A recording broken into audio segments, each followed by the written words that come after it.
Thank you all. Thank you all for coming. As Cindy mentioned, my name is Lottie. We've been on this trail since before last January. I won't want to say too much because I want the slides to speak for themselves. The slides are really the result of Cindy's hard work. I'm just an interpreter. So let's begin by Echelon, talking about Echelon. That's what got us together. We're going to show you a cautionary tale, hoping it's not in your future, but in fact, fearful that it will be. We want to tell you about the dangers, the damages, and the pollution that's going on that's basically not really well understood or known even by the people who should know it, meaning the city fathers. You don't need to see this, but this is for when we're at a different venue. This is the Echelon. 18 stories tall, 0 lot line, right up to our boundary, especially on the first 2 floors. Not a quarter of an inch to spare. Contrast that with our place, Essex, which we have 11 stories and a 25 to 30 foot lot line. Here it is again. It's Echelon. I'm going to be a little bit repetitive. It's okay, focus. 18 stories. Does that need focus? Did somebody say? Can you hear me? Yeah. Okay. It has 0 lot line, meaning no setbacks. Its common boundary is with us, the Essex House. These results were chronicled and will expose what I believe is the many fallacies of believing in administrative review, and they will also lay bare the dangers inherent in 0 lot line development. Both of these of deep concern to you, as well as some of the other high rises in the neighborhood. We're going to start out with the dangers. This is our property, all of this. This is our major road here that we enter and exit the Essex House for at least half of our people. This 25 to 30 pound, 10 foot post, of which there were 100 in Echelon, happened to fall on our driveway while 3 people were walking to get back into their condo. It scared the bejesus out of them, as you could well imagine. They were visibly shaking when this happened. I was so angry and so inflamed when I learned about this that I really wanted to take this post up and throw it at the people in City Hall, as well as at the people who are building in their little trailer. This is just a terrible, terrible thing. Imagine this, if you're walking home with your grandchild or a pet and they have this baby greet you. This gives you an idea of exactly where it fell. Here's Echelon. From there over is all our property. Here's, of course, a handicapped spot. Just imagine being handicapped and getting out of your car and being greeted. The good news is, of course, your handicap would be gone. The bad news, you would be also. If you don't like metal greeting you like that, we're going to show you what happens with wood. Again, this is our driveway. This is Essex. You can see the Echelon is right here. There's at least 12 of these 2x4s, many with nails sticking out, just greeting everybody who might walk past there. This is our major garage where over half of our people come in and out. Our doorway is over here. This was almost a daily occurrence for us. Can you imagine? You don't like steel? We'll hit you over the head with wood instead. Now let's go from metal to wood, now to plastic. Here's our gate. Palm Avenue's down there. Here's Essex House. Echelon, as you've been told, this is our road. If you don't like metal and you don't like wood, we're going to hit you with plastic. I notice here at St. Andrew, you have a pool. This might be your new rubber duckies. Okay. Metal, wood, plastic, did we forget glass? And Lottie, before we go to the glass, I just wanted to bring you guys a sample of this. I didn't include this last time. This will be a daily issue on your driveway. Every day the nails will be there, the tires will be popped. It will be an issue, and it'll be different nails every day. But you are going to have hundreds of nails inside your building, outside your building, and on your driveway. We'll go on to the glass. The glass, this is our 7th floor, 701 rebar. Rebar from their 10th floor. They were cutting the rebar. You can see them over in the shadows. They decided they were cutting, shot straight into one of our residents' windows. Here you can see, again, going through the window. This is her bed. This is the lady's bed that was laying there. Those are the blinds. The blinds happened to be shut that day. That's the only thing that saved her, because it would have gone to her head. So that's the glass on the floor. You will see the bed. It's a very unfortunate thing. She no longer lives there, to say the least. She has moved on. This is one of the many of the issues that we have. Lottie spoke about the buckets earlier. That's the cement buckets. This is their form of a screen protection, as you can see. That's all they have, hanging with a 2x4. You see the ladders that are exposed. You see the rake. You see all of the concrete. You see the wall. Where do you think it's going? It's going on us. And that's what blows off every day. It goes that we dodge. Good question. Did anybody file a complaint with OSHA? I'll get to that. We'll answer We'll get to that. that. Speaking of OSHA. Here we are. This is one of the many incidents that occurred to us. This is our pool deck, our personal pool deck, which I went up to make sure it was safe, that the residents were okay when I saw this coming over. There are contractors there with a helmet on. We're not. Okay? So we're trying to protect the residents. This is an OSHA violation, by the way. Yeah, I know. This should never be transported over a driveway of any sort, let alone a private one, unless it's cordoned off. And of course, this wasn't cordoned off. The trouble with getting to OSHA is, they'll tell you, they're meant to protect workers. And so you get kind of a hang-up from them. Go ahead, Cindy. The danger of falling debris. Now, I don't think I need to say too much anymore after you saw some of the stuff that has already fallen off of the building. I have this posted at the exit and enter doors of our building. You just hope when they leave the building, you ask them to be safe, to look up, to make sure they get to their car safely, and then you hope they return safely, because there's things going on hourly there. And so that's our only thing we can do to remind them of the safety issues out there. Damages. This is our pavers. It's permanent. Those were new pavers before they started. So those pavers run, Lottie, how many feet? Oh, there's 15,000 square feet. Of damages done to our pavers. That doesn't mean that's all. That's just our pavers.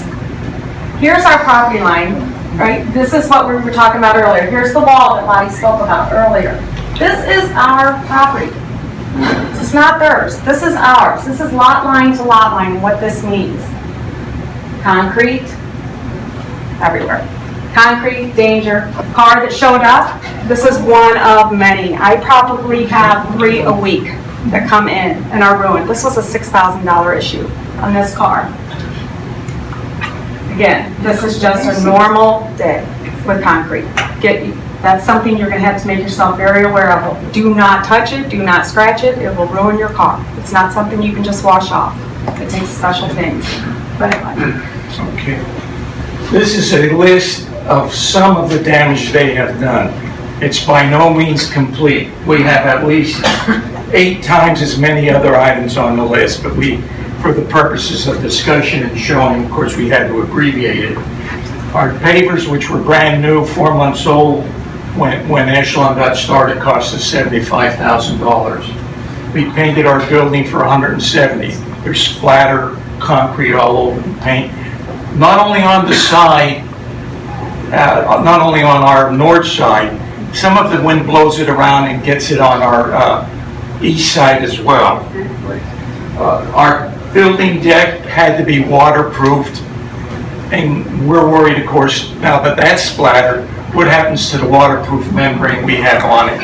The same thing with the building, there's a waterproof membrane. Right, as you see the pavers, that's how Yeah. you're describing all looks. What's on those pavers is what's on all that. Slop on our garage gate, our entry gate, our screens and windows as well. The screens are gonna be totally lost. The windows, we don't know how many scratches will be on them when the cement, the hardened cement is washed off. Pollution. We want to show you taking the attention away from Essex, what else they do. It's pollution to our bay and pollution to our city drainage. These slides were put in because we knew this would be the only thing that get the city's attention. They don't really, I'm advertising here, but I know this is true. They're not too worried about what happens to us. If they were, it wouldn't have happened. Here's one of the concrete delivery trucks for Echelon, and look at the concrete spreads, or the concrete mess that's coming down. There's a drainage over here that leads to the bay, or not to the bay, but at least it's city drainage. There's another drainage you're gonna see from another truck. It's coming all the way down. We're over here, Essex is over here, the drain is over here, concrete truck. They're not so concerned about it. But look what's happened. Larry Murphy really jumped up when he saw this slide. Look what happened. This was a totally clean drain on our property. They don't only leak the stuff out, they push it out with brooms. This is a concrete mess. This sewer drain is at least half filled by now. What do you think is happening to the city drains? What do you think is happening to the bay? I leave that up to your judgment. Trees, Cindy. Trees. I call this next slide, I call this the claw, because I don't really know the proper name for it, but I call it the claw. Now, this is our property. This is nothing was ever said they could use. So the claw comes out, the claw starts digging, the ground gets caved in. It's our property. No one says anything. You call everybody out to help, they keep digging every day. They keep scooping the claw. The more your ground, the more the dirt, the more they just keep taking. Because of that, we have this. A tree falls down. Because of course they've scooped enough dirt away, the tree no longer can hold its stand. This right here is the picture. Remember the door that said danger, don't go out? You couldn't get in that door anymore. So that door is where the tree fell. It happened on a Saturday at like 3 in the morning, thank goodness. Otherwise we would have been in a lot of trouble. Well, the city thought that wasn't good enough. They decided on a Memorial Day weekend that they would come and issue a permit at 4:30 on a Friday, because Monday's a holiday, 4:30 on a Friday, gave them permission to cut our trees. Go on our property, take our trees. These are our trees. The chipper is sitting over there. What their high hopes were that we would be sound asleep before they came and before the trees would be gone. It would be a joke on us. This is our last of our 2 oaks that are left. This one is a grand oak, and then we have this one. Lot line to lot line again, you guys. Remember that. Here's the roots. Roots are severed. We will be losing this tree also. The arbors came out, the rain will take it. Again, we will have another tree fall on our building. It cannot be stable enough anymore. Okay, our summary and conclusions. It's given. There is no written plan that is perfect. Administrative review places city staff in charge of the undertaking. As in our case, which will not be unique, it's going to happen elsewhere, believe me. City staff was either incapable or unwilling to exert their prime responsibility of protecting us. We don't have to convince you. I think you saw the slides. The slides are the proof. As a result, we at Essex were left with extensive property damage, some of which we showed you, which will be very expensive to repair. The only good fortune we've had so far was that no resident was maimed or killed by some of their debris. Page 2 of our summary and conclusions. Construction is dangerous and dirty. Zero lot line imposes those dangers and damages on its neighbors. Zero lot line is in the city code. It's being encouraged. Setbacks, which can be more aesthetically pleasing than concrete, are necessary as a safety barrier. This is the absurdities of control as I see it. This is the chain of command. You have to bear with me a little bit. But when you have zoning code and administrative development, it places a box of security around those in charge. They all point to that as their excuse. When somebody comes and sees what happened to us, oh, that's not my department, that's Joe Blow's department. And it keeps on going round and round and round. City officials, Tom Barwin and Marlon Brown, really refer to these two. These are the two, in my book, chief culprits. Larry Murphy, Tim Litchett. We meet with them, we emailed them, we emailed the mayor, commissioners, and you see how far it's got us. Believe me, nobody's made more emails over this than the two of us as a unit and having other people. You see how far we got. We got nowhere. The building contractor is actually under these people and under the mayor and commissioners. My plea is we need to restore the mayor and commissioners up here. And somehow we can't do that because zoning code, the administrative development process, the administrative review process, kind of keeps these two on top. So that's another issue that needs to be settled. And we're ready for questions or comments now. Go ahead. Have you sued the developer or the building contractor? We've sued him from the very beginning. Have you sought an injunction? Injunctions are almost impossible to get. We'd have to put up over $1 million to get an injunction. That's what we were advised by our lawyers. Stuff is still ongoing. We're not giving up the fight.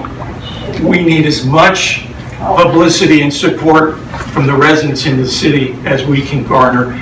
That's why we are here. Yes, Mark? Lottie, I'd like to correct one of the misconceptions in this town, which is you've got to amend the zoning code. When it comes to public safety, you don't have to amend a zoning code. There's a constitution, there's other areas that you can pursue. This has been hijacked, the debate, and the right arguments have not been forthcoming because the opportunity has not presented itself. But Jennifer and I have served 6 years on the planning board, Jennifer Ahern Koch, who will undoubtedly be elected to the commission. We agree. There is no way that this community, every person I go out with in this town socially, why can't you do something about what's going on in this town? Well, take a look at Venice. They didn't have any problem modifying their growth. So that's the first thing people have to understand, the city has to understand, that public safety is the principal, primary responsibility of government, and that's federal, state, and local. I think we proved it, Yes, that they failure. failed. We begged city officials to come down and see what's happening. Don't legislate in a vacuum. Don't surmise you know the facts when you don't. Finally, we got Fournier, the city attorney. Once he saw that, and we sort of dropped the malfeasance term, the next couple of days, Larry Murphy and Tim Litchett came down. This was after we invited him once, we invited him twice, Well, it just we happened. invited him 3 times. We have all the proof. Yeah. And basically, let me tell you, they do come down, if they do. Oh, God, that's terrible. You city contractors, you're bad guys. Then they go home. They go home and the next day the same thing happens. Mort, you're right. Their primary responsibility, citizen safety, totally lacking. I think we don't need to convince this group No, anymore. sure. I don't know legally, but if this occurs in the future, can the building permit be lifted or stopped? That I don't know. We had the building stopped for a day, and then they go back into their offices, and the contractors do what they damn well I do. apologize, they come back 3 days later. Yeah, yeah, we're sorry, guys. You need a better attorney. We have the most feared attorney by the city that exists, and I guess we can give him a plug. It's Dan Lobeck. If you can't get a more bulldog of an attorney against the city, I don't know who Well, but will your be. point is against the contractor and the developer. No, It's against both. lot line to lot line. It's against both. You've got to realize that it's not only, the contractors will only do what the city allows them to do. It's a lot line to lot line. Okay, so this last Just comment. one point, it's easy to look at this and say what they should have done to solve their problem, but it's everybody's problem. Yes. You're right. And the only way you're You're going to fix that absolutely right. is to change the city codes. You're absolutely right. Very valid point. I think one of the important things here is also too, as far as power goes, when you have the two of them fighting this battle, and again, it was one building fighting this battle, but if you think of just all these condo owners that are, all of us that are in this room today, how much we pay in property taxes a year, it is a significant amount of money. And let me tell you, money talks when these guys are getting complaints. So we can even insert in every letter, we get form letters, and then you put what your annual property tax is. Yeah. And you combine, we're talking many millions right now. And it needs to be addressed because we do have to have our voices heard. And it's one of those things, we're now going to have some other presenters that are going to be also talking about some alternatives, okay? And we also have a downtown Sarasota condo association also, that they are starting to be more active and working with they set up a ad hoc committee to start making some recommendations and review this as well. So they're coming from all angles. There are people that are really starting to wake up and say, the Essex problem, just like you said, is all of our problems, because it is. Thank you for hearing us out. Be informed, be well informed. Knowledge is power. Absolutely, absolutely. Thank you for Okay, having us. thank you very much.